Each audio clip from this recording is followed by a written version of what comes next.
Welcome to Not Milk Never Milk. Subscribe if you're lactose intolerant. You start by entering coordinates directly, so open Google Maps now and focus on the search box. Type or paste coordinates in decimal or degrees. This ensures exact placement. Once done, press Enter or tap Search, and the pin will drop precisely at the lat long you provided.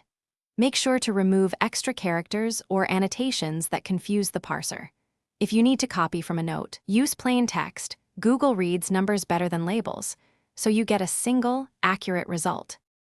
Once the pin appears, zoom in to verify the exact location and switch to satellite view to check terrain or landmarks. You can refine placement by long pressing the pin on mobile or clicking and dragging the marker on desktop, which matters when coordinates round slightly. Make sure to use Save or Label if you want a persistent reference, and tap Share to copy a direct link. These steps let you keep precision and communicate coordinates clearly, especially when collaborating or navigating in unfamiliar areas. To finish, tap Directions and choose your mode: driving, walking, transit, or biking, for turn-by-turn guidance from coordinates. You can also share the location with a link or copy the lat long to the clipboard for other apps.